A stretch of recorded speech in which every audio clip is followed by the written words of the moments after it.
تمام تعریفیں خداوند یکتا کے لیے ہے۔ ہماری شروعات خدا واحد کے ساتھ ہے جس نے اس کائنات کو بنایا ہے۔ اس کاریہ کرم کو دیکھنے والے آپ سبھی کو پرمیشور کا یعنی خداوند یکتا کا امن اور سکون بنی رہے۔ اس کاریہ کرم کے مادھیم سے یشو کون ہے، یشو نے کون سا دھرم سکھایا، یعنی کس مذہب کی تعلیم دی، ہم اسے تفصیل سے دیکھنے جا رہے ہیں۔ اس سے پہلے ہمارے بارے میں ایک تھوڑا سا تعارف۔ محمد یوسف عرف گاڈون ایک سابق عیسائی۔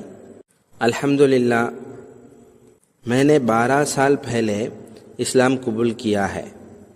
چلیے اب آگے بڑھیں گے۔ جب ہم سروجنک روپ سے یعنی عوام میں کسی دھارمک وچاروں کے بارے میں بات کرتے ہیں تو یعنی مذہبی نظریات کی بات کرتے ہیں تو وہ کیسا ہونا چاہیے؟ سننے والوں کو سوچنے پر مجبور کرنے کے لیے بہترین تحقیق ہونی چاہیے۔ لیکن اسلام کے بارے میں کچھ عیسائیوں کے خیالات ایسا ہے کیا؟ ان کے تنقیدیں ایسی ہے کیا؟ بالکل نہیں۔ تنقید کے نام پر، تردید کے نام پر اسلام سے نفرت کی بات بہت گھٹیا انداز میں کر رہے ہیں۔ کیا یہ اچھی بات ہے؟ عیسائیوں کے عقیدے کے مطابق ان کے نظر سے اگر وہ جس مذہب کی پیروی کرتے ہیں وہ صحیح راستہ دکھاتا ہے تو اسے خوبصورت انداز میں کہنا چاہیے۔ ایسا کیا سلوک کرنا، ایسا کیا دوسری مذہب کی مذاق اڑانا، ایسا کیا گھٹیا انداز میں بات کرنا، یہی ہے کیا آتما کا پل؟ یہی ہے کیا پوتر آتما کے ذریعے پرمیشور کا پریم؟ ایک طرف ایسا اسلام کے بارے میں بہت گھٹیا انداز میں باتیں کرنا اور دوسری طرف مسلمانوں کے ساتھ نرمی سے بات کرنے کا بہانہ کرنا، یعنی محبت سے بات کرنے کا دکھاوا کرنا، ہم آپ سے زیادہ پیار کرتے ہیں بول کر زبانی طور پر کہنا لیکن دل سے نفرت کرنا، یہ کیسا ہے؟ تو مچھر کو چھان کر ہونٹ کو نگل جاتے بول کر یشو مسیح نے ایک تمثیل سنائی۔ ایسے لوگوں کی حرکتیں اس تمثیل سے ملتی جلتی ہے۔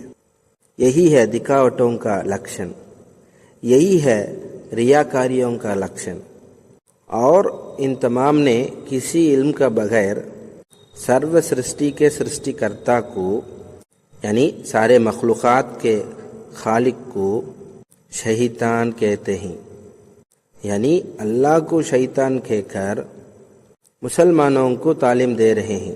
نعوذ باللہ۔ بائبل کی باتوں کو بغیر جانچے ماننے کی وجہ سے ان لوگوں نے اللہ کو شیطان کہہ رہے ہیں۔ جو لوگ بائبل کی باتوں پر اندھا یقین رکھتے ہیں ان تمام کے پاس کوئی مطالعہ نہیں رہے گا۔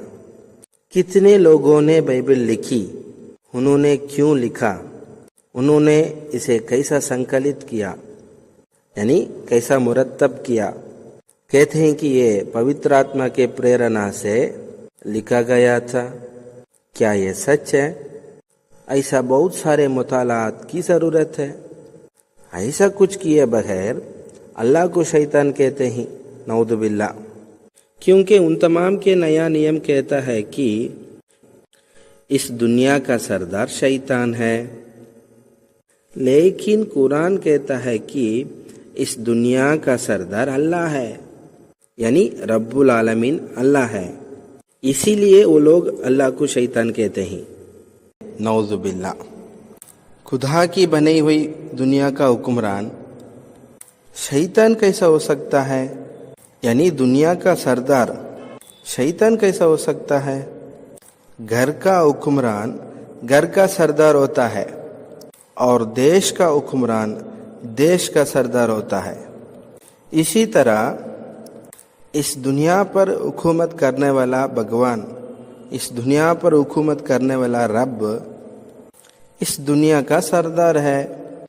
یہ چھوٹی سی بات بھی نیا نیم کے لیے نامعلوم ہے اور یہودیوں کے پرانا نیم میں بھی لکھا ہے کہ پرتھوی اور اس میں جو کچھ بھی ہے وہ ایشور کا ہے، لیکن نیا نیم اس کا وپریت بات کرتا ہے، یعنی نیا نیم پرانا نیم کا وپریت بات کرتا ہے۔ اس طرح کے بہت سے معاملات میں نیا نیم یہودیوں کا پرانا نیم کا متبادل ہے۔ آئیے بھوشیہ میں انہیں ایک ایک کر کے دیکھیں گے انشاءاللہ، خدا چاہے تو۔ اس کے علاوہ انہوں نے غلطی سے اللہ کو مسلمانوں کا خاندانی دیوتا سمجھ لیا ہے۔ تو اگلے ویڈیو میں ہم یہ بھی دیکھیں گے کہ اللہ کا مطلب کیا ہے۔ تب تک ہمارے ساتھ جڑے رہنے کے لیے اس چینل کو سبسکرائب کریں۔ خدا نگہدار، پرمیشور کی آشیش تم پر ہو، آمین۔